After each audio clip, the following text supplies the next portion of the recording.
राम राम भाई सभी को। मैं दिलीप #SPKC क्लासेस में आपका स्वागत करता हूं। आज क्लास 10 का पेपर था, उसका हिंदी का पेपर था। उसके जो प्रश्न हैं उनके सही उत्तर जानने की कोशिश करते हैं। सही विकल्प चुनकर लिए, जैसे लिखा वात्सल के श्रेष्ठ कवि माने जाते हैं, तो सूरदास को वात्सल रस का श्रेष्ठ कवि कहा जाता है। दूसरा है हवा की तिरकन का समटा हुआ संकोच माना जाता है, फसल को माना जाता है। तीसरा लिखा है वीर रस का स्थायी भाव, वीर रस का स्थायी भाव उत्साह होता है, ठीक है। चौथा लिखा है हालदार साहब को कंपनी के काम से कस्बे से गुजरना पड़ता है, हर 15वें दिन के बाद हो जाते थे। उसके बाद लिखा है वाच के प्रकार होते हैं, वाच के 3 प्रकार होते हैं। मधुकंकरिया की सहेली का नाम मणि है। गूगल पर प्रतिबंध आ रहा है, लेकिन एनसीईआरटी किताब के अनुसार इनकी सहेली जो है मणि है। मणि एकदम सही आंसर है। इसके बाद रिक्त स्थान है, यहाँ लिखा है परशुराम ने वध किया था, परशुराम ने सहस्त्रबाहु का वध किया था।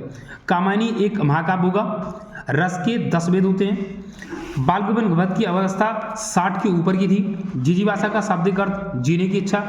मैं क्यों लिखता हूं अज्ञेय की रचना है। सत्य और असत, कमल तालाब को छोड़कर आकाश में खेल रहे थे, यह असत्य होगा, यह असत्य है। उसके बाद लिखा है चौपाई छंद का असामान्य छंद है, यह भी असत्य है। शीला अग्रवाल मनमंडल की माँ थी, असत्य है। इसमें लगा बिस्मिल्लाह खां को सेनाई वादन के लिए भारत में बिल्कुल सत्य है, यह सत्य होगा। इसके बाद यहाँ लिखा है जिस भाव से किसी काम को करने या होने का बोध पाया जाता है उसे क्रिया कहते हैं, बिल्कुल सत्य जी। और सभ्यता संस्कृति वर्णा में सत्य, ये सत्य। संगतकार मंगलेश डबराल की, संगतकार जो है मंगलेश डबराल होंगे, मंगलेश डबराल संगतकार मंगलेश डबराल। छंद के प्रकार, छंद 2 प्रकार के हैं। बिस्मिल्लाह खां सेनाई वादक है।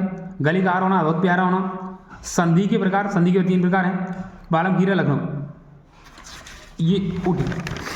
इसके बाद यहाँ पे एक बात होते हैं, किसकी आभा अट नहीं रही है, फागुन की, फागुन की आभा नहीं हट रही, फागुन की। कुछ लोग बसंत लेकर आगे आए, तो इसमें बसंत ऋतु के आगमन पर फागुन की आभा नहीं हट रही है, फागुन, फागुन इसका सही आंसर हुआ। बसंत डिपेंड करेगा, एग्जामिनर के ऊपर सही भी कर सकता है, गलत भी हो सकता है, लेकिन फागुन जो है सही आंसर इसका।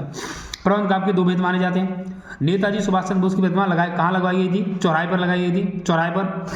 काला अक्षर भैंस बराबर, मूर्ख, यानी इसका सही आंसर हुआ अनपढ़, अनपढ़ हो सकता है, निरक्षर हो सकता है, निरक्षर जो बिल्कुल नहीं जानता, और इसका आंसर मूर्ख भी हो सकता है।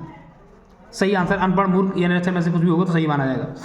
बाबूजी रामनामा बही में कितने बार राम नाम लिखते थे, 1000 बार, 1000 बार राम नाम लिखते थे। साना साना हाथ जोड़ी पाठ के आधार पर पहाड़ी कुत्ते कब भौंकते थे, चांदनी रात में, चांदनी रात में भौंकते थे, चांदनी रात में, चांदनी रात में भौंकते थे।